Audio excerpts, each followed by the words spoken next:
How does this thing work again?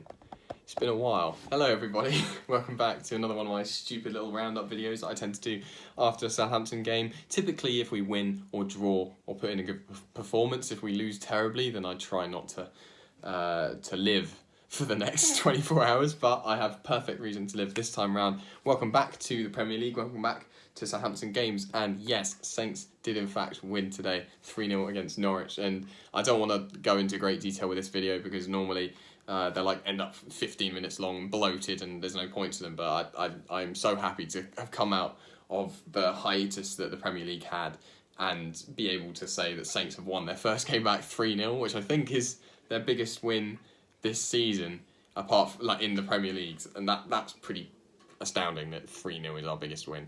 But get a clean sheet, score three goals, 3 good goals as well. None of them were bad, none of them were lucky. Could have had more, could have had way more.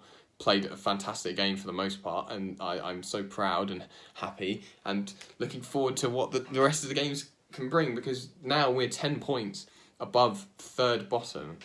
I think that we're pretty much safe, which is great. I did put a bet on us going down just because I felt like getting $2,000 back might stop my sorrows a bit if we got relegated, but I'm fairly certain now that we're fine. That's me paying 40 quid for Saints to stay up, and I think that's money well spent. But yeah, let's just go through the game. Things I picked out. The 3 goals, first of all, I think that we should have scored in the first half. We had a couple of really good opportunities where we were on the breakaway.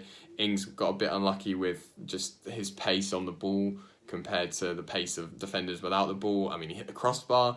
Just a few final passes weren't quite there.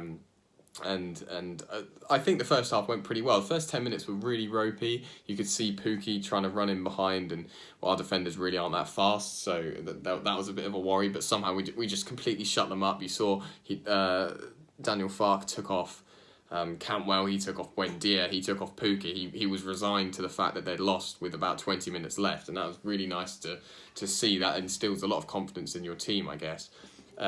But yeah, we shut them up after about 10 minutes. There was really nothing that they could offer. And then we went forward from there. And second half, we come out, score 3 goals in 45 minutes. That's very, very good for us. It's good anyway, but it's amazing for us. Obviously, Danny Ings' goal was just ridiculous. Like I say, all of the goals were good goals, and that's nice to see. I love the intricacy of the play between, I think it was Redmond and Armstrong. And just who put a perfect little nutmeg pass through to Ings, who just smashes it. I am astounded by how powerful Danny Ings can hit a football. It's fantastic. And he was clearly man of the match today. I think Ings played fantastically. He hasn't lost a single shred of his form, which is beautiful. If anything, he's upped his game since the lockdown. Armstrong comes in with the second goal. Ings plays well. I thought that the pass to Armstrong was pretty naff by Ings, to be honest, and Armstrong was left with a lot to do, but he did really well. He took it round like 2 players, left-footed shot near post to beat Tim Krul. That's not a very easy thing to do, and he absolutely smashed it. And I think aside from Ings, I would say that Armstrong was my next contender for man of the match. I think he had a fantastic game. I think he's very underrated for us. And his recent performances have been fantastic. And when he got injured a few games back, I say a few games back, that was months and months ago. I think it was in the Tottenham Cup game, because I was there, and then he missed out on the next league game, and we really missed out on him then. In my opinion, anyway, I can't really remember. It's been a long time. I've had a lot to drink since then. My brain isn't what it once was, and it wasn't anything to begin with. But yeah, I think Armstrong played fantastically today, and he deserved that goal. Third goal, Obafemi had kind of had a quiet day, and towards the end he was really blowing. He'd been running about, but he hasn't been able to get the ball out of his feet and get some runs in, get some control on it. But he did really well, just slowing the game up and passing a lovely fast pass to Redmond, who my older brother was sat with me watching the game, and he just said, go out on your left foot and cut it across the keeper, and that's exactly what happened, and that's how you score a goal. You can tell that my older brother used to play football professionally. So yeah, that was beautiful. 3 really, really good goals, and obviously there was chances to score more. Prowse nearly scored, didn't nearly score a free kick towards the end. There was the crossbar hit there are plenty of other opportunities for Bertrand to shoot from outside the area. I think he kind of had a poor game shooting-wise, Bertrand, but otherwise was pretty good. I'll go through the team, just think how they performed. McCarthy had a very quiet game in goal, but looked relatively collected when he had the ball in his hands. I will start with Valerie from the outfield players, who I think was pretty dreadful. I would much rather see Walker-Peters play. We didn't see much of him towards the end of the game. He only came on for the final few minutes, but I feel like there's a lot that Valerie is lacking in his game right now, and we need to see someone who will actually defend rather than who just wants to run forward and attack all the time. I'm getting interrupted all the time, people are running through. And then centre-backs, we had Bednarek and Stevens. Stevens, I didn't really pay attention to in this game. He had one really gut-busting run through to try and set up Ings. I think that was when he hit the crossbar, and that was fantastic. But then defensive-wise, he didn't really have much to do. And same with Bednarek, who played a very weird pass sometime in the second half, and I was a bit worried for him. But even though he looks like he's aged 10 years since he shaved his head, I think, and both of them really, I think both our centre-backs had a really good game. Bertrand, again, got forward but knew when to defend, much better than Valerie. Played a good game. It was a shame he didn't get a single shot on target, because he had plenty of opportunities to just hammer one in from outside the box.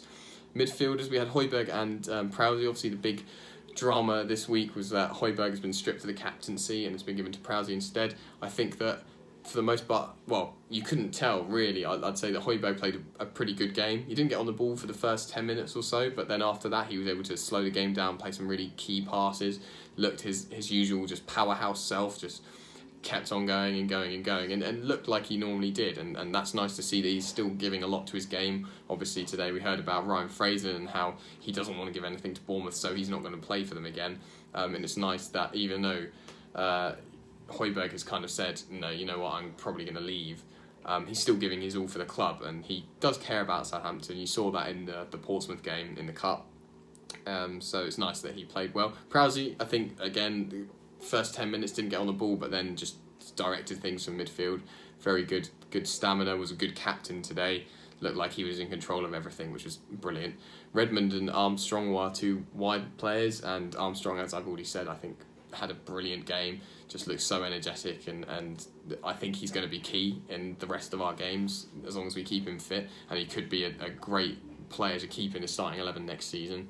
Obviously we have a lot of wing players, a lot of wide players, but I think right now Armstrong and Redmond are my favourites, so it's good to see them start. Redmond, quiet game, did get that goal at the end, but right from the off he looked like our most intricate player who just wanted to dribble around people. He didn't quite have the sprints in him, he wasn't taking it to players as much as I'd like, but as far as little touches around defenders and stuff went, I mean, he did that to score his goal. I think he was pretty good today. Obafemi, quiet game, but got that assist, and I think never stopped running, and that's good. He just needs to get more goals. I think he's still a young player. He's got a lot of potential, but yeah, he just needs to get a bit more confident and get the ball out of his feet to play the key passes, etc. And then Danny Ings, the Lord, the Saviour, what a man. He has owned today's game, and I'm so happy that he's kept his form. Clearly man the match, Danny Ings, and if the Euros were this season, he would be surely one of the first on the sheet at this point. What a man. 16 goals now this season in the Premier League. Top 5. I think that might be 4th now, joint 4th. I can't remember who's in the list apart from Vardy and Aubameyang. That's just insane for a Southampton player, isn't it? And then sub-wise, people came on really late. I thought we had 5 subs, but we didn't make them until like the 80th minute. But we had Boufal come on, and Walker-Peters right at the end. Boufal did one really good dribble right at the end, which was nice to see. He tried to set up Teller, who had a snapshot away. Nice to see Teller on the team sheet and actually come on for his debut. Not sure about having your debut on a day with an empty stadium, but pretty good, and he looked promising enough, I guess. Shea Adams came on towards the end as well. Looked alright. Just need him to please just get a shot, get a goal, get some confidence, because he's such a strong player, and he has a lot to give. And in the games before the lockdown, he got a few assists. He did look quite good when he came on as an impact player. So just need him to get a goal. And Smallbone came on after looking fantastic in our friendly we had against I think it was against Brentford. I really can't remember, or Brighton. Not Brighton, Bristol, not Brighton. And Smallbone, I think, has a bright future ahead of him. I think he's a really good player.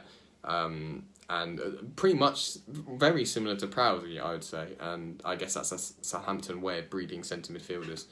But yeah, a lot of good performances today. A really good result. Let me know. I'm done now. I can shut up. Let me know what you guys thought of the game. If you're a Norwich fan, if you're a Saints fan, what are your opinions on the game? I don't have much to say about Norwich except they just didn't give enough. They didn't look in it. I think that we're all pretty resigned to the fact that Norwich are going down, which is a shame because I didn't want them to go down at the start of the season. I like Norwich. I like their fans. I like the club philosophy. So it's a bit of a shame. But yeah, let me know what you thought. Leave a like if you like my opinions. And don't dislike, but comment if you don't and tell me why you disagree with me. Subscribe if you want to see more of these videos. I do try and do them for every Saints game. As I say, there's been a long hiatus, but now I'm back and hopefully I'm back with some good results. We'll see. But yeah, until then, I hope that you have a lovely weekend, a lovely week, and I'll see you hopefully with a good video after the Arsenal game next week. So until then, stay safe and have a lovely time. Bye.